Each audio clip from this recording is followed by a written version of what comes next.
बिस्मिल्लाहिर्रहमानिर्रहीम। रब्बि इश्रह ली सदरी व यस्सिर ली अमरी वहलुल उक़दतम मिन लिसानी यफ़क़हू क़ौली। अल्हम्दुलिल्लाहिल्लज़ी ला मानिअ लिहुक्मिही वला नाक़िज़ा लिक़ज़ाइही वस्सलातु वस्सलामु अला सय्यिदि अंबियाइही व सनद औलियाइही व अहबाबिहिल मुआरिज़ीना लिअअदाइही। अम्मा बादु फ़अऊज़ु बिल्लाहि मिनश शैतानिर रजीम।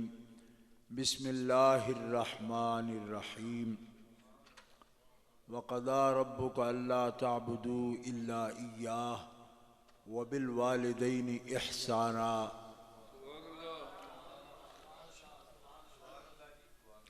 सदक़ल्लाहुल अलिय्युल अज़ीम। इन्नल्लाह व मलाइकतहू युसल्लूना अलन नबी या अय्युहल्लज़ीना आमनू सल्लू अलैहि व सल्लिमू तस्लीमा। अल्लाहुम्मा सल्लि अला सय्यिदिना व मौलाना मुहम्मदिन व अला आलिहि व सहबिहि व बारिक व सल्लिम सलातम व सलामन अलैका या रसूल अल्लाह सलातम व सलामन अलैका या हबीब अल्लाह। मौलाए सल्लि व सल्लिम दाइमन अबदा अला हबीबिका खैरिल खल्क़ि कुल्लिहिमी मुहम्मदुन सय्यिदुल कौनैन वस्सक़लैन वल फ़रीक़ैन मिन उर्बिन व मिन अजमी मुनज़्ज़हुन अन शरीकिन फ़ी महासिनिही फ़जौहरुल हुस्न फ़ीहि गैरु मुनक़सिमी। सुम्मा रिदा अन नबी बकरिम व अन उमरा व अन अलिय्यिम व अन उस्मान ज़िल करमी वल आल व सहब सुम्मा ताबिईन लहुम अहलित तुक़ा वन नुक़ा वल हिल्म वल करमी। अल्लाह ताला जल्ल जलालुहु व अम्मा नवालुहु व आज़म शानुहु व अतम्म बुरहानुहु की हम्दो सना हुज़ूर क़ाइदुल मुरसलीन सय्यिदुन नबिय्यीन सय्यिदुल आलमीन इमामुल अव्वलीन वल आखिरीन जनाबे मुहम्मद मुस्तफ़ा अहमद मुज्तबा सल्लल्लाहु अलैहि व आलिहि व अस्हाबिहि व बारका व सल्लम की बारगाह अक़दस में हदिया दुरूद व सलाम के बाद मुअज़्ज़ज़ हाज़रीन अहले इस्लाम, आज आस्ताना आलिया बंगाली शरीफ में इस मौका पर के सज्जादा नशीन आस्ताना आलिया बंगाली शरीफ पीर तरीक़त साहबज़ादा पीर सैयद जाबिर अली शाह साहब दामत मालिकुम उनके अहलिया मोहतरमा और अज़ीज़ुल क़द्र साहबज़ादा सैयद असद अली शाह साहब हाफ़िज़हुल्लाह ताला उनकी वालिदा मोहतरमा दुनिया से पर्दा कर गई और उनका इंतकाल हो गया। मुझे ये इत्तला भी सैयद असद अली शाह साहब ने दी और उनके अपने जो जज्बात हैं उन्होंने नज़्म की सूरत में आपके सामने पेश किए हैं और जिस हौसले से उन्होंने ये अशार पढ़े हैं, अल्लाह ताला मुस्तक़बिल में सारे मुरीदों के लिए उनको ऐसा ही तसल्ली देने वाला, सब्र वाला और हौसले वाला फरमाए। मुझे उन्होंने फ़ोन पर इत्तला दी तो फरमाने लगे कि आप ख़त्म शीर में आ जाएं, और अभी उन्होंने इस पर मेरा शुक्रिया भी अदा किया है। मैं ये अर्ज़ करता हूँ कि सादात किराम हैं और बाप दादा से, परदादा से, उससे भी ऊपर की निस्बत से ये अल्लाह ताला के मुक़र्रब वली हैं, उनकी औलाद हैं। और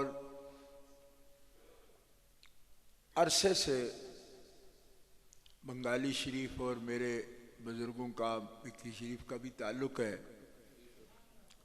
ये हक़ है, रसूल पाक सल्लल्लाहु ताला अलैहि वसल्लम ने जो एक मोमिन का दूसरे मोमिन पर हक़ रखा है, उन हुकूक में से है कि हम ताज़ियत और तसल्ली के लिए मोमिन भाई के पास चल कर जाएं।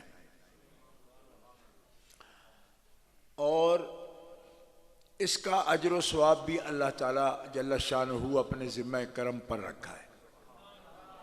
हालांकि ये हुकूक ऐसे हैं जिनमें मुआशरत है, एक समाज है, एक सोसाइटी है, उसके ज़ाब्ते हैं, इसमें हमारा भला है सबका। लेकिन चूँकि ये अल्लाह और रसूल का फरमान है, तो अल्लाह और रसूल जिन भलाइयों का हमें हुक्म देते हैं, उसी नीयत से कोई इंसान एक मोमिन भाई की तसल्ली के लिए, तशफ़ी के लिए जाता है, तो अल्लाह ताला उसको अजर व सवाब भी अता फरमाता है। सुनन इब्न माजा में ये हदीस पाक सही मौजूद है कि मन आज़ा मुसाबन फ़लहू अजरुहू, किसी मुसीबत ज़दा की जिसने तसल्ली तशफ़ी का कलमा बोला, अल्लाह ताला उसके कलिमात का भी उसको अजर अता फरमाए। ये तरहीम है, दुआ है, तसल्ली है, तशफ़ी है। तो मैं ये अर्ज़ करता हूँ कि इस पर हमें जो भी हाजिर हुए, मैं भी आया हूँ उनकी इत्तला पर। मैं दुआ के लिए, फातिहा के लिए फिर भी हाजिर होता साहबजादों के पास, सईदों के पास, हज़रत किबला पीर सैयद मखदूम अब्बास शाह साहब के पास, पीर सैयद जाबिर अली शाह साहब के पास। लेकिन मुझे ज़्यादा सफ़र के साथ भी मैंने जो कस्द किया कि ज़रूर ख़त्म शीर में भी हाज़िर हो जाऊँ, तो मैं समझता हूँ कि आज पीर जाबिर अली शाह साहब से भी ज़्यादा जिस चीज़ ने मुझे इस पर आमादा किया कि मुझे ख़त्म शीर में ज़रूर पहुँचना है, वो सैयद असद शाह साहब का ख़ुद फ़ोन करना था। क्योंकि जितने भी रिश्ते हैं, बेटा या बेटी माँ की पर्दा करने से जितना मुतासर होता है, इतना और कोई भी नहीं होता। तो मेरे लिए ये अहम था कि मुझे इस अज़ीज़ ने याद किया, तो इसी जज्बे से मैं हाजिर हूँ। और जैसे पीर सैयद मखदूम अब्बास शाह साहब ने ऐलान फरमाया, हर जगह ही, लेकिन ये इस्लामाबाद के करीब है, रावलपिंडी, यहाँ पे सब अज़ला में पाबंदियाँ हो रही हैं। अल्लाह ताला जल्ल शानु इस वबा से पूरे मुल्क को महफूज रखे। सादात किराम बंगाली शरीफ से सबसे अला तरतीब बुज़ुर्गों से और ज़िम्मेदार हज़रात जितने भी दरगाह शरीफ के, उन सब से ताज़ियत व तसल्ली, जैसे सरकार का फरमान है। चूँकि सब रिश्ते हर इंसान के जो भी दुनिया में आया है, सबके रुखसत हुए हैं, गए हैं, जाना है सब ने, हमने भी जाना है। इसीलिए हम दुआ करते हैं जब तो कब्रिस्तानों में यही कहते हैं, अंतुम लना सालफुम व नहनु लकुम तबउन व इन्ना इंशाअल्लाह बिकुम लाहिकून। तुम गुज़र गए हो, हम आपके पीछे हैं, और जल्दी आपसे मिलने वाले। यानी कब्र वालों के लिए जो तसल्ली के लफ्ज़ हैं, इससे बेहतर लफ्ज़ हो ही नहीं सकते कि किसी को ये कहा जाए कि आप गए हो, हम आ रहे हैं, आपके पीछे पीछे हैं और अभी मुलाकात करेंगे आपसे। इससे बेहतर तसल्ली के क्या लफ्ज़ हो सकते हैं कब्र वाले से, कि जो फौत हो गया है उसको ये तसल्ली दे रहे हैं हम कि बस आप गए हो, हम भी आ रहे हैं आपके पीछे पीछे। और यही हकीकत है। मैं जब 30 साल मेरी उम्र थी तो मेरी वालिदा ने दुनिया से पर्दा किया। मेरे वालिद उनसे 2 साल पहले फौत हुए, 28 साल उम्र थी मेरी।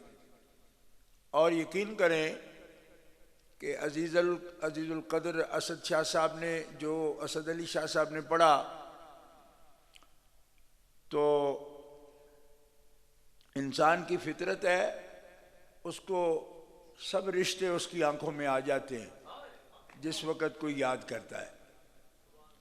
वो वालिदा का जिक्र कर रहे थे और उनकी वालिदा को तो 2 दिन हुए पर्दा कर गई, और मेरी वालिदा को 32 साल हो गए हैं पर्दा किए दुनिया से। यानी मैं 30 साल का था, इस वक्त 62 साल का हूँ। अभी भी जब याद आती है तो आंखें भीग जाती हैं, दर्द महसूस होता है उनका।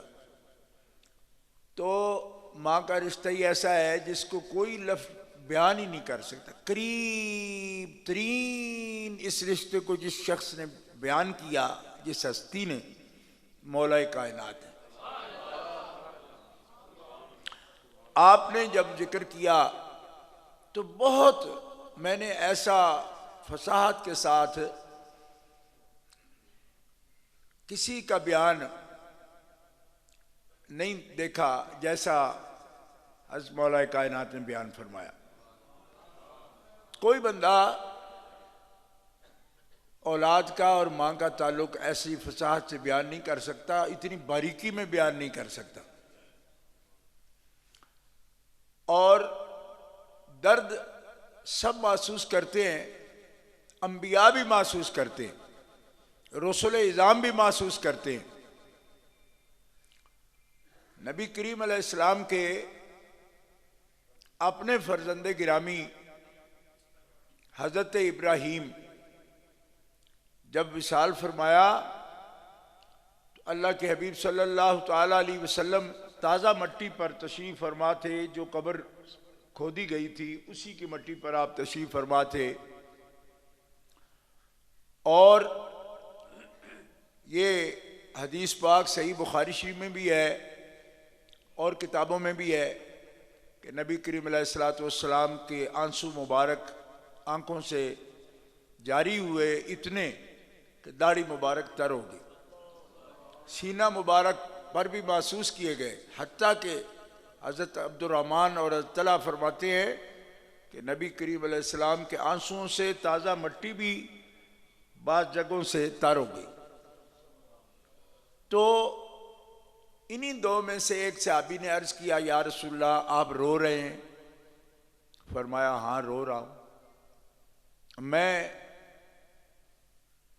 हुज़न और तकलीफ महसूस कर रहा हूँ।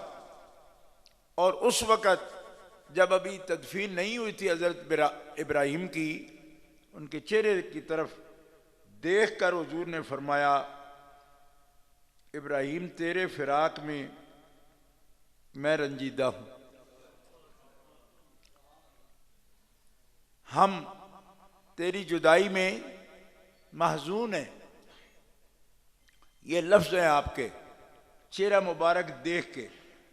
और सहाबी का सवाल, या रसूलल्लाह आप रो रहे हैं? नबी अलैहिस्सलाम ने फरमाया, सहाबी ये आंसू तो रहम है, और अपनों पर जिसके दिल में रहम का जज्बा नहीं है उस पर तो रब भी रहम नहीं करता। सहाबी दर्द महसूस करते थे। इंसान कौन है जो नहीं महसूस करता? जानवर महसूस करते हैं। हैवानात परिंदे तक महसूस करते हैं, इंसान कैसे महसूस नहीं करेगा। लेकिन पूछा क्यों? इस वास्ते कि वो जानते थे कि खुशी और गम तक भी रब ताला ने एक कानून दिया हुआ है और अल्लाह के नबी उस कानून की रोशनी में ही इजहार गम भी करते हैं। यानी तभी गम को शरई हुदूद में ही रखते हैं। यानी जिसके अपने माँ बाप बहन भाई होते हैं उसको बताने की जरूरत नहीं होती कि कोई रो रहा है तो क्यों रो रहा है। ये पूछा भी आपने इस वजह से नहीं, इस वजह से पूछा कि हम कितने हद तक जाकर खुशी और गम का इजहार कर सकते हैं। तो अर्ज किया आप रो रहे हैं? फरमाया हाँ रो रहा हूं क्योंकि मैं रंजीदा हूं और ये मना नहीं है रोना। क्यों? कि ये तो रहम है और अल्लाह अरहमुर राहिमीन है। वो किसी के इस जज्बे पर पाबंदी कैसे लगाएगा कि कोई रोए नहीं। जो चीज मना है वो शिकवा है, उसकी तकदीर का शिकवा मना है कि ऐसा क्यों हो गया। ये मना है कि कोई मोमिन न करे। रह गया कि उसको गम लगता है और गम का इजहार करता है, तो ये तो वो रहमत है जो अल्लाह ने हर इंसान की फितरत में रख दी है।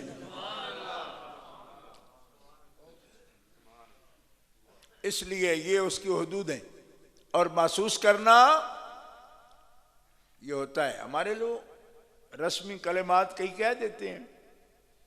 मेरा बच्चा 1.5 साल का फौत हो गया।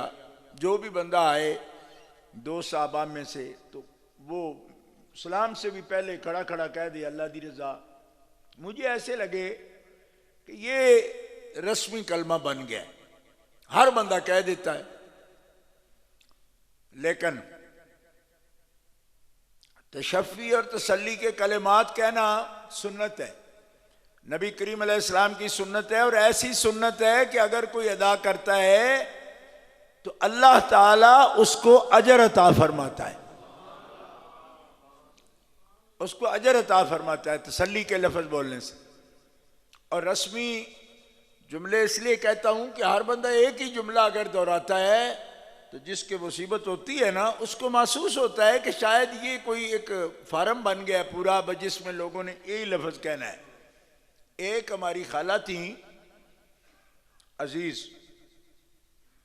अजीजा हमारी बुजुर्ग, फरमाया तशरीफ लाई तो मुझे कहने लगी, घर में मेरे सारे बुजुर्ग मुझे कारी कहते हैं, तो मुझे कहा कारी पुत्रा तेरा बड़ा जान हो गया, तेरा बड़ा नुकसान हो गया। यानी जान हमारे यहाँ कहते हैं ऐसे मौका पर लफ्ज बोला है इसका मतलब नुकसान हुआ है, तेरा बड़ा जान हो गया। तो मेरे आंखों से आंसू जारी हो गए। मैंने महसूस किया कि इन्होंने जुमला बदल के कहा है और ये तसल्ली का जुमला इन्होंने बोला है मेरे सामने। यानी ये तस्लीम ही ना करना कि किसी का कोई नुकसान हुआ है, ये कोई शरी बात नहीं। अल्लाह जो फरमा रहा है नक्सिम मिनल अम्वाल वल अनफुस वस्समरात, मतलब कोई कमी होती है, वो कमी होती है जिसको दुनिया रोती है और महसूस करती है। और जो जितनी जितनी कमी होती है उतना उतना ही दर्द होता है। और एक बच्चे से ज्यादा इस दर्द को कौन महसूस कर सकता। मैं तो शादीशुदा था, मेरे अपने बच्चे भी थे, लेकिन असद अली शाह जिस उम्र में हैं, अभी सैयद साहब बता रहे थे कि 9वीं क्लास में पढ़ते हैं और उनका और बहन भाई भी कोई नहीं। तो ऐसे वक्त में माँ से महरूमी, उनके साया, उनकी दुआओं से ये कितना बड़ा सदमा होता है। मैं सबसे ज़्यादा तसल्ली सैयद असद अली शाह के लिए कहूँगा, और फिर हज़रत किबला पीर साहब सज्जाद नशीन साहब से भी, और ख़ानदान के सारे जितने भी उनके बुज़ुर्ग हैं, उनके अजीज़ हैं, सबसे इज़हार ताज़ियत व तसल्ली। नबी करीम अलैहिस्सलाम जब अपनी वालिदा माजिदा की कब्र पर तशरीफ़ ले गए, हाज़िरी दी, अल्लाह अकबर, तो अपने रब से इजाज़त मांगी, रब से इजाज़त मांगी कि मैं अपनी वालिदा की कब्र पर हाजिरी देनी है। फरमाया दे लो, जाओ। नबी करीम अलैहिस्सलाम ने इजाज़त क्यों ली, इसका ये मौजू नहीं आज का। इजाजत ली, इजाजत दी रब ने कि जाइए। तो इसके अंदर बहुत बड़ा मसला है। जिनकी कब्र पे जाने की इजाजत नहीं, तो उन लोगों को मैं बताना चाहता हूं, ला तकुम अला कब्रे,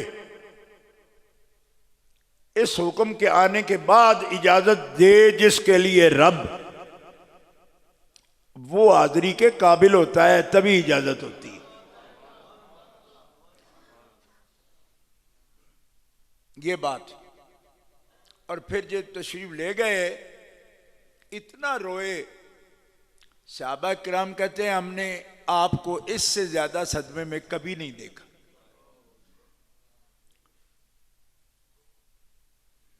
इससे ज्यादा सदमे की कैफियत में कभी नहीं देखा। पौने 6 साल की उम्र मुबारक थी जब आपकी वालिदा माजिदा का इंतकाल हुआ, और सफर में थे मदीना मुनव्वरा से, मदीना मुनव्वरा की तरफ मक्का मुकरमा से आते हुए रास्ते में ही विसाल फरमाया अबवा शरीफ। तो वहीं आपकी कब्र अनवर है।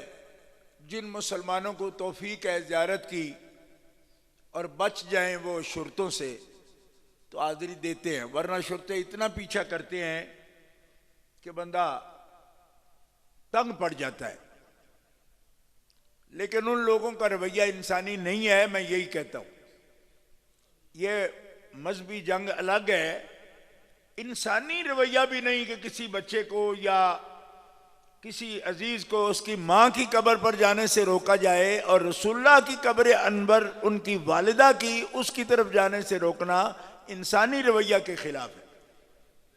मजहबी बात अलग है, इंसानी रवैया के खिलाफ है। इसलिए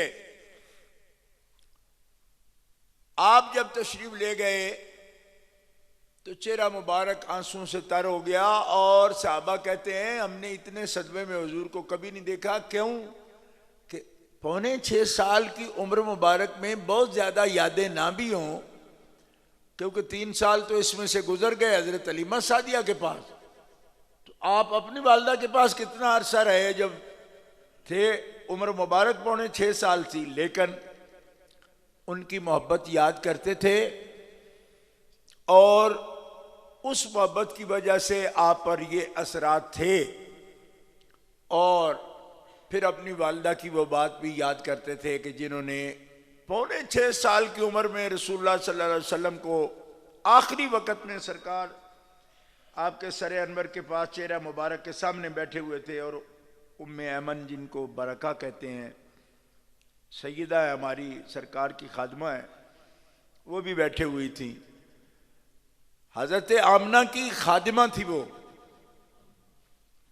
उनको मुखातब कर रहे थे हजरत सईदा आमना, और नबी अलैहिस्सलाम के सर अनवर पर हाथ फेरते हुए आपने फरमाया कि अल्लाह ताला तुझे ऐसा बनाएगा कि तेरे जिक्र से और तेरी जात से आमिना का जिक्र भी कभी पुराना नहीं होगा। जो तुझे याद करेंगे वो आमना को भी भूल नहीं पाएंगे। उस उम्र शरीफ में पौने 6 साल कितना जानती थी वो रसूलुल्लाह सल्लल्लाहु अलैहि वसल्लम को। 15वीं सदी में उलमा कहते हैं वह 40 साल से पहले नबी नहीं थे। अम्मा को ये यकीन था कि तू ऐसा होगा, ना तू पुराना होगा ना तेरी माँ का जिक्र कभी पुराना होगा। और मैं, आप मोमिन हो, आपको अपने से अच्छा मोमिन समझता हूँ।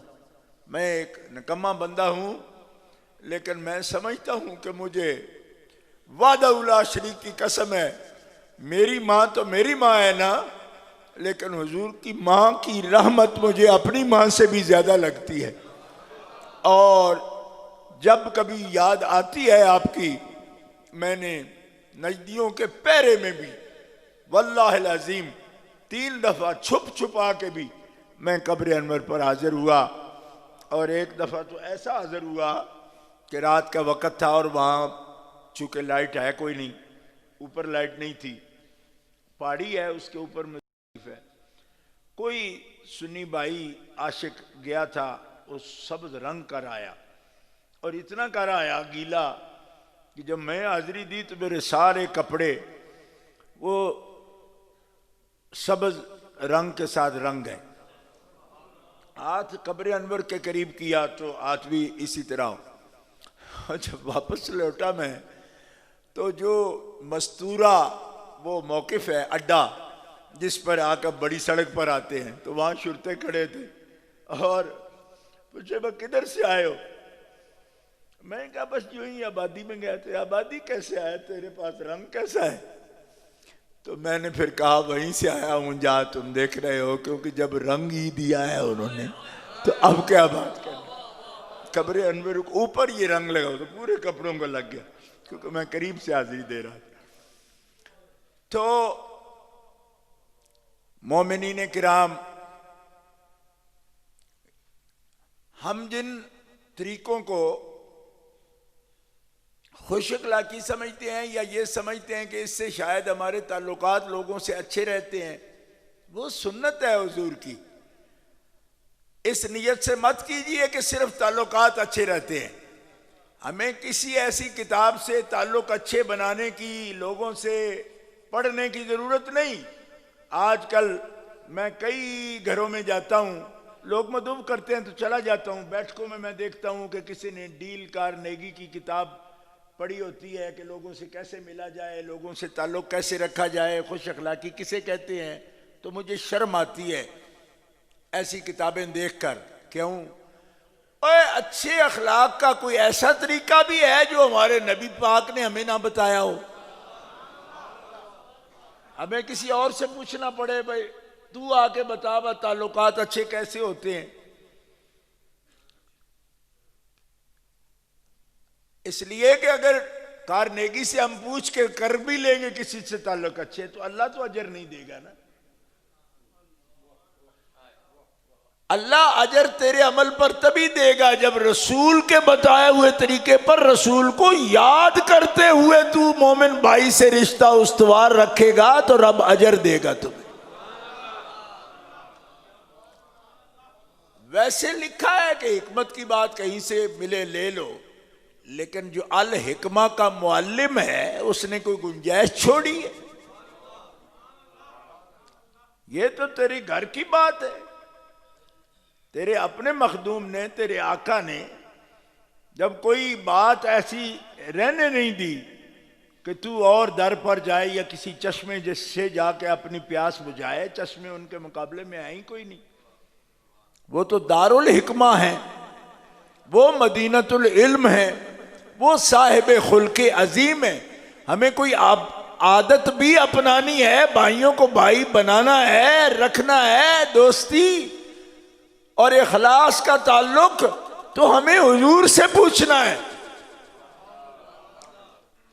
आप फरमाते हैं लिल्लाह, अगर एक जनाजे में शिरकत करते हो अल्लाह ताला तुम्हें एक की रात सवाब अता फरमाता है।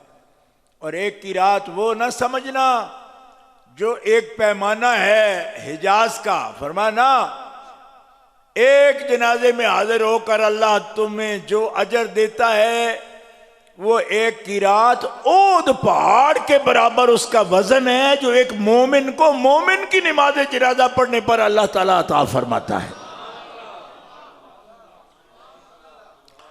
और फिर फरमाया अगर नमाज जनाजा पढ़ने के बाद आप जनाजे के पीछे पीछे कब्रिस्तान तक जाते हो, कब्रिस्तान तक जाते हो, तदफीन में शामिल होते हो, तो यही जो एक की रात अल्लाह दे रहा है जनाजा पढ़ने के लिए, वो दो की रात सवाब अता फरमाएगा और दोनों की रात का वजन ओद पहाड़ के बराबर होगा। एक आदमी मुझे कहने लगा, तालिब इल्म था, मुझे कहने लगे दो पहाड़ के बराबर सवाब अगर तकड़ी पर निकल आए तो फिर और नेकी करने की तो जरूरत ही कोई नहीं। मैंने कहा वाकई कोई जरूरत नहीं। एक जनाजे में शरीक हो, एक आदमी की तदफीन में शरीक हो जाए, कोई और नेकी करने की जरूरत नहीं। ठीक है, दो गोद पहाड़ के बराबर एक जनाजे का सवाब और एक तदफीन का सवाब लेकर तकड़ी पर चला जाए। लेकिन मैं क्या पुत्रा, ये मजाक ना समझना,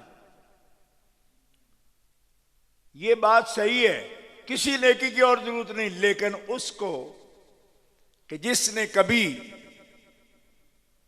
कोई ऐसा काम ना किया हो कि 4 ओद पहाड़ के बराबर उन्हें गुनाह भी साथ उठा लिया हो। लोगों को मजाक सूझता है ऐसी बातों पर, लेकिन उनको यह पता नहीं। आप कहेंगे वो 4 ओद पहाड़ के बराबर जो गुनाह साथ कमाता है वो क्या है? मैंने कहा उसकी मिसाल देता हूं। एक बीबी पाक है, हमारी मोमिनों की माँ है, उन्होंने एक और बीबी पाक है, मोमिनों की माँ है, उनके बारे में सिर्फ एक लफ्ज बोला हुजूर के सामने में।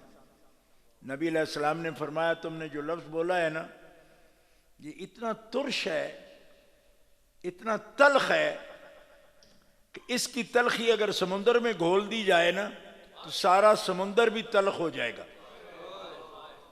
यानी एक ही लफ्ज को दोहरा के बोलने का 4 ओद पहाड़ कौन सा गुनाह बनता है, इसकी जरूरत नहीं है कि दोहरा के बताऊं। हम कितने कलमे दिन में बोल जाते हैं और कितनी तुर्शी और कितनी खटाई और कितनी तलखी और कितनी कड़वाहट होगी, इसका अंदाजा करो। बीबी पाक है, मोमिनों की माँ, और जिनके बारे में बात की वो भी मोमिनों की माँ है, लेकिन उनका आपस में रिश्ता मुआसरत का था, और खास मुआसरत जिसका लफ्ज मैं बोल नहीं पाऊंगा। 2 बीबियां अगर एक निकाह में होती हैं तो मुआसरत जैसी होती है। ठीक है, सीन से रिश्ता शुरू होता है, तो बोल नहीं पाऊंगा, मस्जिद भी है और वो पाक लोग हैं। उन्होंने उनके बारे में तल्ख लफ्ज बोला तो हुजूर ने क्या फरमाया? हुजूर ने फरमाया इतना तल्ख है कि अगर समुद्र में घोले तो सारा समुद्र तल्ख हो जाए। अब आपको अंदाजा लगा, और नेकियां करना मुश्किल नहीं, उनको निभाना और बचा के नेकियां रखना मुश्किल है। हाँ, आप जितनी नेकियां करते हो ना, उस दिन की नेकियों से ही आपकी बख्शिश हो सकती है, लेकिन तब जब जबान ने भी संभाल के रखा हो, निगाह ने भी संभाल के रखा हो, कानों ने भी संभाल के रखा हो, दिल ने भी संभाल के रखा हो। एक सैयद साहब से एक मुरीद ने अर्ज किया कि सरकार, वो जुमला जो पढ़ के आप सिर पीड़ का दम करते हो, सर दर्द का दम करते हो, मैं 10 साल से आपकी खिदमत में हूं, मुझे भी पक गया है। क्योंकि वो बुजुर्ग छुपा के नहीं पढ़ते थे, वो जोर से पढ़ जाते थे। तो जो हाफिज मौलवी होते हैं या थोड़ा तालिब इल्म टाइप बच्चा होता है, वो फौरन लफ्ज याद कर लेता है। बल्कि अब तो मुरीदों को यह भी आदत है कि मुर्शिद की किताब से ऐसी देख रहा हो तो जोड़ के वेख देर वकेड़ी छपी कितों दी, ताकि ये हम भी मुतालिया में ले आए, यही पढ़ के थे मौलवी बने ने या पीर बने ने। तो कहा सैयद साहब जुमला मुझे याद हो गया। तो उन्होंने कहा फिर याद हो गया तो शुक्र कर रब दा, 10 साल तेरे जाया नहीं हुए, तुम्हें जुमला याद हो गया। उन्होंने कहा नहीं जी, जुमला याद होने का शुक्र तो करूंगा, लेकिन तजर्बा जो है वो अर्ज करता हूं। उन्होंने कहा क्या? फरमाया मैं अपने पिंड गया सा ते बड़े मरीज आए मेरे को, उन्होंने कहा सईदा को 10 साल रहे हैं, हुण तो तेरे विच भी कोई गल होवेगी। आखिर सारियां नूं मैं फूका ओ ही पढ़ के मारिया, ते सारियां नूं पुछया वो कोई फर्क पिया जे? उन्हें आख्या अगे नालों कुछ वध हो गया।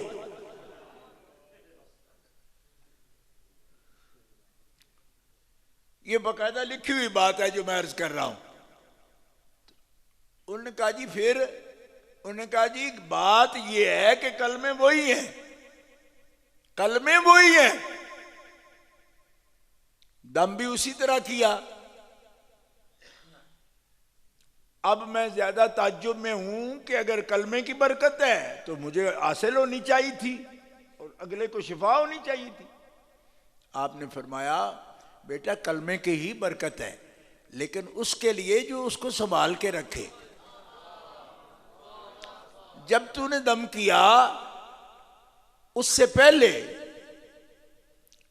किसी का गिला भी किया था? कहा जी वो महफिल ही ऐसी थी, मैं ऐसे घर में बैठा था, रिश्तेदारों के घर, तो रिश्तेदारों का गिला ही हो रहा था। तो फरमाया बेटा कलमे हक हैं, उनकी बरकत भी हक है, लेकिन कलमे भी तो कलमे है ना, और मोमिन जो अपने लफ्ज बोलता है किसी के बारे में वो भी कलमे है।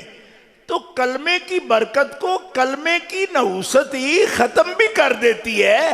वो अपने तेरे लिए फायदा नहीं कर सकती, दूसरी को कैसे फायदा होगा? पढ़ाइयां सब करते ने पर संभाल के कोई कोई रखता है उहदे विच। तो जो थोड़ी देर उसकी बरकत को रोक सके ना अपने अंदर, तो वो फिर दूसरे पर भी जब कलमा मुतवज्जे करता है तो फौरन उसका सवाब भी पहुंच जाता है और फौरन उसकी बरकत भी दूसरे तक पहुंचती है। नहुस्तें दूर भी हो जाती हैं, बीमारियां दूर भी होती हैं, बरकत भी आ जाती है, शफा भी नसीब हो जाती है। कई बंदे दुआ करते रहते हैं और कहते पता ही कबूल नहीं होती, मुझे तो 6 साल हो गए। फरमाया कलमा तय्यबा कभी रुका ही नहीं, अर्श पर जाता है, अर्श पर जाता है, लेकिन पढ़ने वाला जो है उसकी कैफियत होती है, उसकी पाकीज़गी का भी ख्याल है। इसलिए नापाक जगह से कलमा खुद नफूर होता है। जिस जबान से अदा हो रहा है उससे खुद नफूर है कलमा। क्यों? ये पढ़ने काबिल नहीं था, जिसने पढ़ दिया, इसने तंग किया मुझे अदा करके, और कलमा खुश हो जाए तो कलमे वाला भी खुश हो जाता है।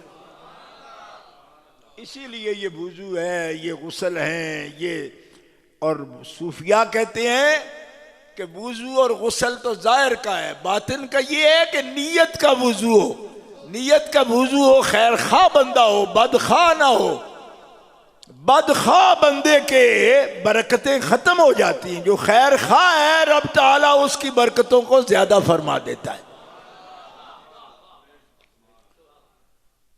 तो मोमिनीन किराम ये अल्लाह के बंदे हैं, सादात किराम हैं, औलिया किराम हैं, खुदा के मुकर्रब हैं, और हर सैयद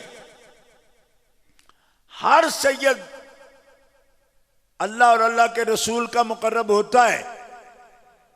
जब भी मुतवज्जे हो, जब भी वो खुद मुतवज्जे हो इस निस्बत पर, तो मुकर्रब होता है। क्यों? कि ये हदीस पाक है रसूलुल्लाह सल्लल्लाहु अलैहि वसल्लम की कि मैंने अपने रब से अपनी औलाद के लिए उसका कुर्ब मांगा है, अल्लाह ने कुर्ब अता फरमाया है। मोहब्बत से कहिए सुभान अल्लाह। दिया हुआ है। किसी सैयद ने पूछा हज़रत बाबा फरीदुद्दीन गंज शक्कर से, फरमाया मैं सैयद हूं, फरमाया मैं जानता हूं आप सैयद हैं, तो मुझसे क्या पूछने आए हैं? फरमाया मैं कुर्ब इलाही के लिए आप सबक लेना है।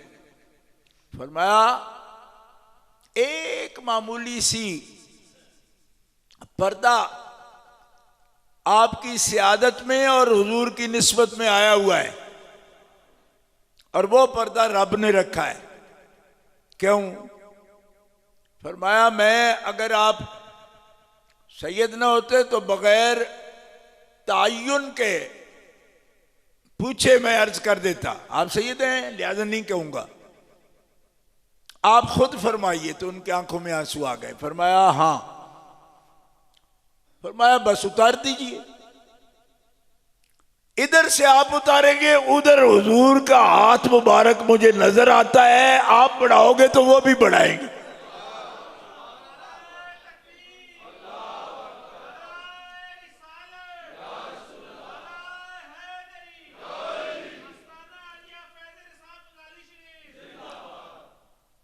ऐसा ताल्लुक है। जो लोग साहिब निस्बत हैं, क्यों? इस जिंदगी में सदियां गुजर जाएं, बल्कि दिन क़यामत को भी किसी सैयद का, आल का और अहले बैत का ताल्लुक हुजूर से नहीं टूटेगा। कुल्लु सबबिम व नसबिम मुनक़तिउन यौमल क़ियामत इल्ला सबबी व नसबी। मेरा ताल्लुक, मेरा नसब, मेरी निस्बत दिन क़यामत के भी मेरी आलो औलाद से टूटने वाली नहीं है। हालांकि हर सबब व नसब टूट जाएगा उस दिन।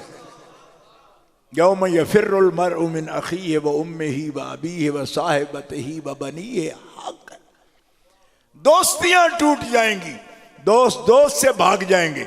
फरमाया मेरा कुंबा मोहम्मद रसूलुल्लाह के साए में, लिवाउल हम्द के साए में मेरे साथ मौजूद होगा। ना सबब टूटेगा ना नसब टूटेगा।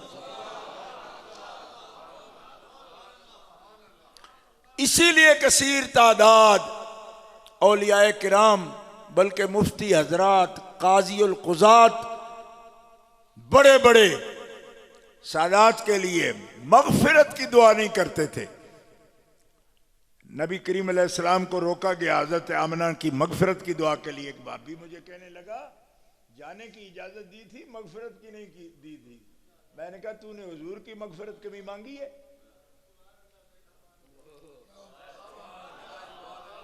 तो तुझे किसने मना किया है? कहते नहीं मांगी। मैंने कहा चंगा कीते नहीं मांगी, भाभी ते अगे ही है ना, ढकिया जाना और अगा तू क्यों? कमलिया, मगफरत की जो दुआ नहीं मांगी जाती इसलिए नहीं मांगी जाती कि मगफरत के मुस्तहिक नहीं है, इसलिए कि हम मुस्तहिक नहीं है। जिनके सदके जन्नत तकसीम होगी उनके लिए मगफरत क्या मांगेंगे? उनकी मगफरत भी दराजात की बुलंदी का नाम है। तो बोल भी दे, हम क्या मांगे उनके लिए? हम मांगे उनके लिए जिनके लिए रब कह दे लियग़फ़िर लकल्लाहु मा तक़द्दम मिन ज़म्बिका व मा तअख़्ख़र व युतिम्म निअमतहु अलैका व यहदियक सिरातम मुस्तक़ीमा। या हबीब, तेरे सदके तो अगले पिछलों के गुनाह मैं माफ करूं।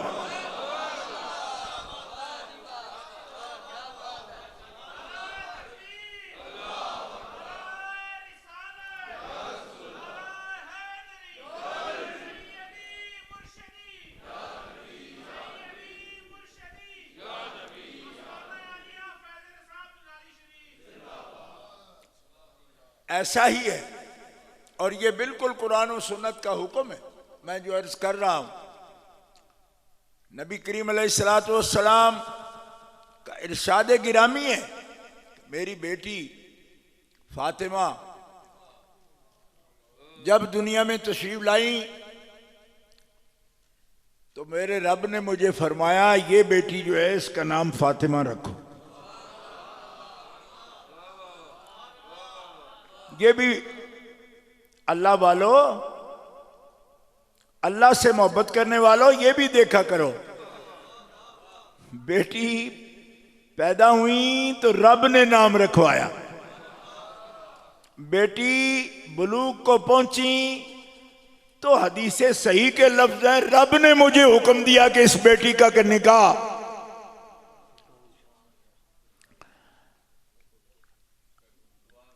मुझे रब ने हुक्म दिया कि इस बेटी का निकाह अली मुर्तजा शेर खुदा से करो। जो हम चुमाई मिसली है ना, मिसलियत की बातें करते हैं, मैं उनसे ये कहता हूं कि कुछ समझ किया करो।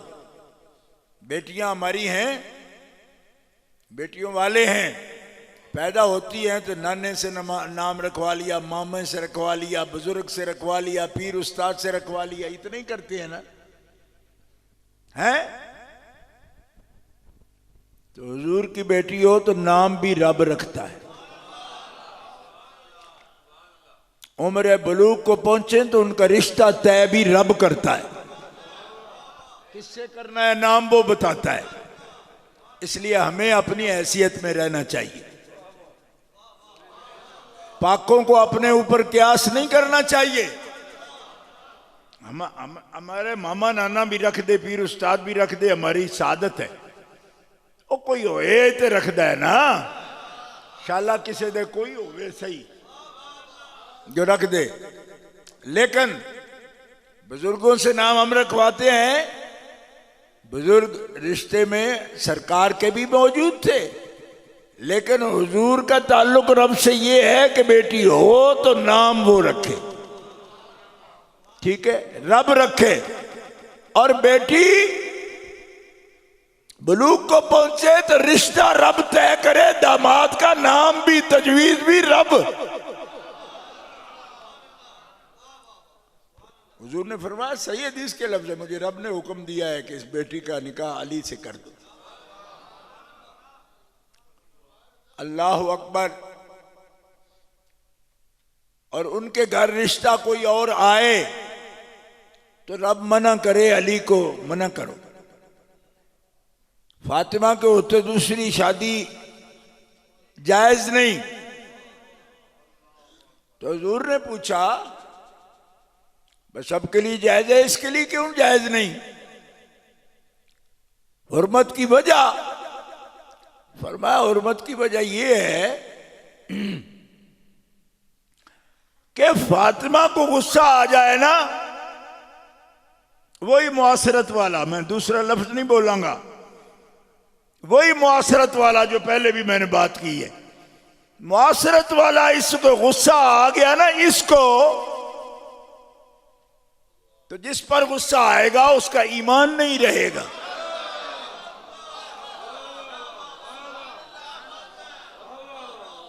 इसकी गैरत से बचाओ दूसरों को, क्योंकि इसको अगर गुस्सा किसी पर आएगा ना, किसी की बात पर या किसी के ताल्लुक पर, तो उसका ईमान नहीं रहेगा।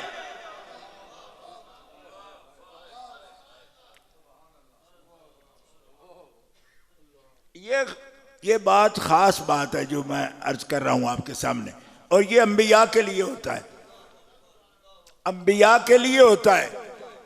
तो अंबिया नहीं है, औरत नबिया नहीं होती, लेकिन फरमाया हबीब तेरे जिगर का टुकड़ा है ना, जिस पे तू गैरत करे, तुझे गुस्सा आ जाएगा, जिस पर ईमान नहीं रहेगा ना उसका। तो इसलिए बचाओ कि फातिमा भी अगर गुस्सा करेगी ना, तो जिस पर गुस्सा करेगी उसका ईमान नहीं रहेगा। बात समझ आई? अगर गैरत करेगी इस बात की कि ये शरीके हाल है मेरी, अब समझ आ गई ना आपको, इस बात का ख्याल करेगी, उसका ईमान नहीं रहेगा। लिहाजा इससे बचाना, लोगों को इससे बचाना, ये नहीं। अल्लाह अकबर। अंबिया किराम अलैहिमुस्सलाम, आपकी ज़वात कुदसिया के बारे में ऐसा ही है।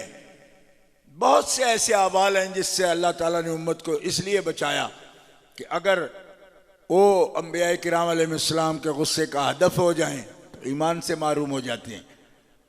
इसलिए ये खास ताल्लुक है सैयदा पाक का। तो उनकी औलाद के लिए क्या हुक्म है? फरमाया इसका नाम फातिमा रखो। अर्ज की इस नाम में के क्या हिकमत है? फातिमा नाम की पहले भी खवातीन और बड़ी मुकद्दस खवातीन खानदान में मौजूद हैं। हजरत मौला अली शेर खुदा करमल्लाहु ताला वजहुल करीम की अम्मी जान का नाम भी फातिमा है। नबी करीम अलैहिस्सलाम की अपनी एक दादी जान का नाम भी फातिमा है, हजरत अब्दुल मुत्तलिब के घर में। तो इसका नाम फातिमा किस माने में रखें कि हमारी खवातीन बुजुर्ग उनके नाम है? नहीं। फरमाया इसका नाम रब इसलिए करवाया है कि फातिमा का मतलब ये है कि ये जहन्नुम से दूर है, आजाद है, जन्नत की मालिका है, जहन्नुम से दूर है। और अल्लाह का ये फैसला है कि इसकी ज़ुर्रियत को, और जिस जिस दिल में इसकी अकीदत और मोहब्बत होगी उसको भी अल्लाह दिन क़यामत के जहन्नुम की आग से आजाद फरमा देगा।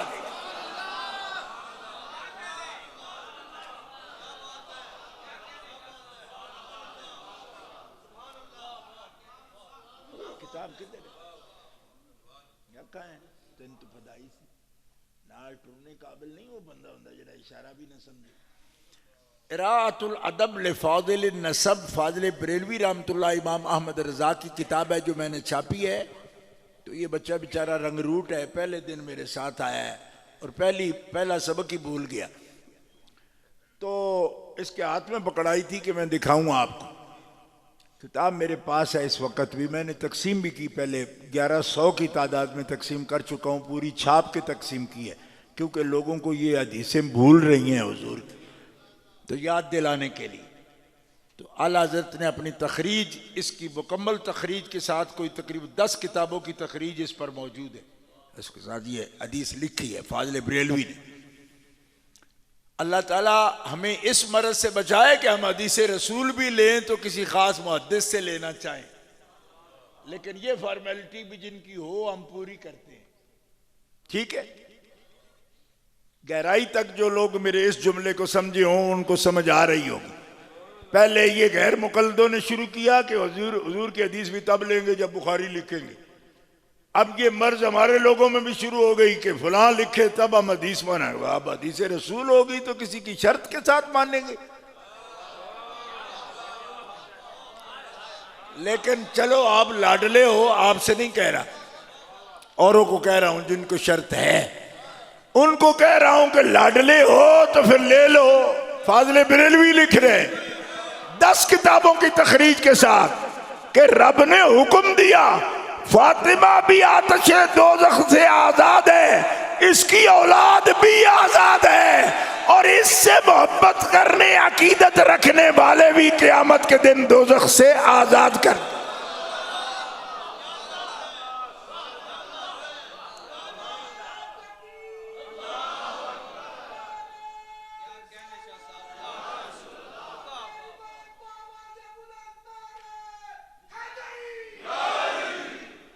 लिहाजा अजीजुल कदर प्यारे बेटे असद अली शाह से ये कहूंगा कि हम आए हैं आपकी ताज़ियत, आपके साथ तसल्ली के कलमे करें। हमें खुदा ऐसा ईमान ना नसीब करे कि किसी सैयदा के लिए हम ये दुआ करने आए। क्यों कि सैयदा यहाँ तो माने ही नहीं सैयदा, जब मान लिया कि वो सैयदा है तो फिर ये भी मानेंगे कि रिदाए ततहीर के साए में है।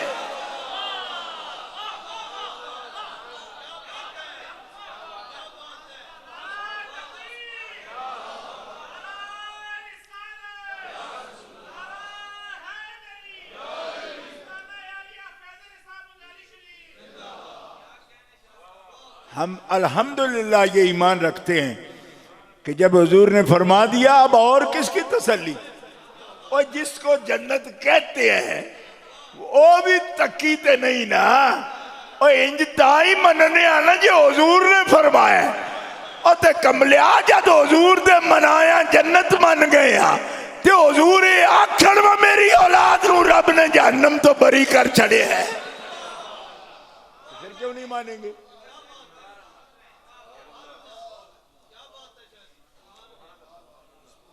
मैंने कराची में एक दफा तकरीर करते हुए कह दिया कि मैंने जन्नत देखी है, तो एक आदमी कह लगा ये कैसे कह दिया। मैं क्या, हुजूर फरमाया मा बैना बैती व मिंबरी रौज़तुम मिन रियाज़िल जन्ना, तो मैं अभी हो के आया हूं। कहा अच्छा हो जन्नत है। तो मैंने कहा अच्छा तो तू केड़ी जन्नत नू वड्डी समझना है। मैं तो उसे नू जन्नत समझना जिन्नू हुजूर जन्नत आख दे, तू पता नहीं केड़ी जन्नत सोची फिरने। फिर उसको समझ आई। मैंने कहा एक कुंद ज़हन भी वहीं पहुंचता है जहां एक ज़हीन पहुंचता है, लेकिन जरा ठुडे खा के। तो बंदा वही अच्छा है जो ठुडे खाने से पहले पहुंच जाए बात पर। इसलिए हम इसी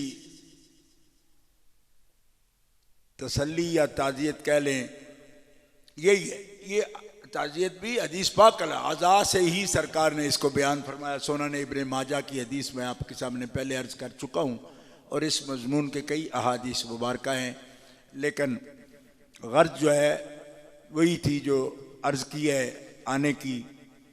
और अल्लामा बहुत ज़की और ज़हीन आलिम दीन है हमारे अनवारुल मुस्तफ़ा हमदमी साहब। तो कलाम उन्होंने जो सैयद साहब असद अली शाह साहब ने पेश किया तो उन्होंने पढ़वाया और लिखा। मैं हज़रत किबला पीर सैयद सुल्तान अली शाह साहब दामत बरकातुहुल आलिया तशरीफ़ लाए, ख़ानदान के बुज़ुर्ग हैं, उनसे भी ताज़ियत तो तसल्ली है, लेकिन एक कलाम पेश करूँगा, बाद में बताऊँगा वह किसका है। क्यों? दर्द तो सबको होता है, इंसानों को दर्द होता है, ठीक है, और नबी पाक फरमाते हैं तसल्ली भी होती है। हालांकि शायर तसल्ली को इतना मानते नहीं, मेरे ख्याल है उनको तसल्ली को देता नहीं होगा। एक शायर कहता है हरफे तसल्ली एक तकल्लुफ, जिसका दर्द उसी का दर्द। लेकिन मैं नहीं मानता। क्यों? मैं कहता हूं कि जब हुजूर फरमाते हैं कि कुछ होता है तो अब शायर की क्या माननी। तकल्लुफ नहीं है, ये सुन्नत है। मैं पहले कह चुका हूं, तकल्लुफ नहीं, ये सुन्नत है। मगर शायर हैं, आखिर नजरिया है, पढ़ने से थोड़ा ज़हन कुशादा होता है बंदे का। यूं भी नहीं कि ये बिल्कुल ही गलत कर रहे, पढ़ो ही नहीं। मैंने कहा गलत है भाई, एक नजरिया है, सुन लो फिर आगे चलो, कुशादगी होगी ज़हन में, दर खुलेंगे। तो उसने भी लिखा, वो कहता है कि पंजाबी विच कि मां वर्गा घन छावां बूटा किधरे नजर ना आवे, इस तो लैके छां उधारी ते रब ने इन समझ लो कि जन्नत बनाई। शायर चूंकि और दीन का है लिहाजा उस जन्नत नहीं कहा। सुन लो, इस तो लैके छां उधारी रब ने स्वर्ग बनाए। उसकी जुबान में स्वर्ग कहते हैं जन्नत को। मुझे इसका भी एक फायदा हुआ कि एक आदमी मुझे कहने लगा बाबे दे बारे क्या ख्याल है, ननकाने वाले दे बारे, उसको जन्नत मिलेगी या नहीं। तो मैं चूंकि लाइव टीवी पर बैठा था, मैंने कहा अगर उसका जन्नत के बारे में इत्काद हो तो फिर बात है, वो तो उसको कहते ही स्वर्ग है, स्वर्ग मिलेगी उसको। बात समझ आई आपको? मैं ये नहीं कहा कि नहीं मिलेगी, मैंने कहा वो जन्नत तो उसके मुंह पर आई ही नहीं, तो स्वर्ग कहता था। तूने अगर पूछना है तो स्वर्ग का पूछ, जन्नत का ना पूछ। ये बैनुल अक़वामी जो पैमरा है ना, उसके भी कुछ कवानीन होते हैं।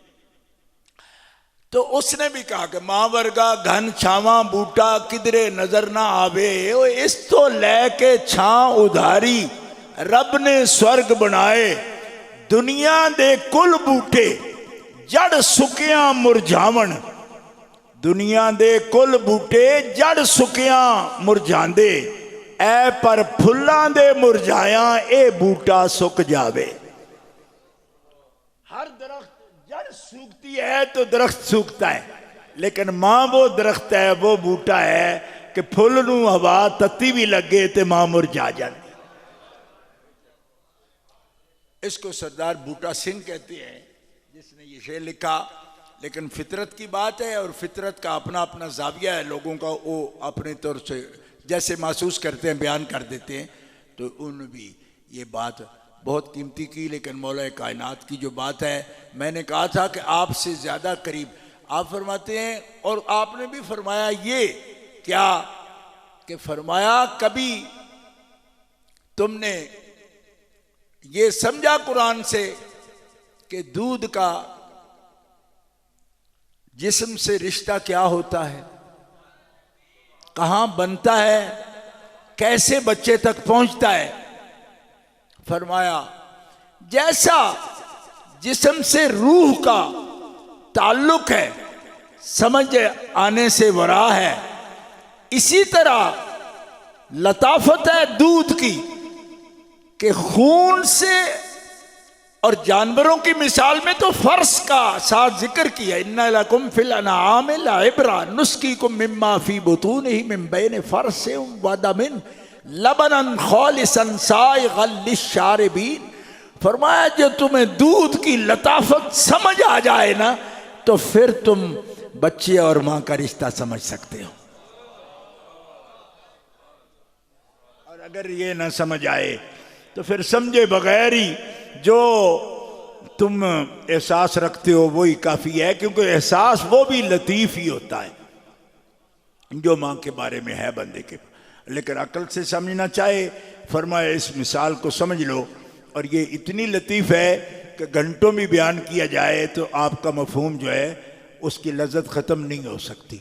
लेकिन मैंने हाज़िरी के लिए मैं हाज़िर हुआ, ताज़ियत के लिए भी मैंने सैयद साहब से भी उस वक़्त कहा था, लेकिन उन्होंने जैसे मुनासिब समझा शुक्रिया भी अदा किया और कहा कि ये आए टाइम निकाला, ऐसा नहीं।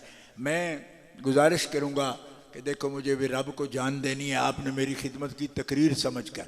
मैं सैयदा पाक के इस ख़त्म में जो मेरे इनाम दिया गया है या हदिया किया गया है, ये मैं इससे डालता हूँ, चाहे तो सैयद इसको किसी अपने लंगर में डालें, चाहे तो इसको, और वैसे भी मैं बतौर ख़तीब हाज़िर नहीं हुआ, मैं हाथ जोड़ के माफ़ी मांगता हूँ।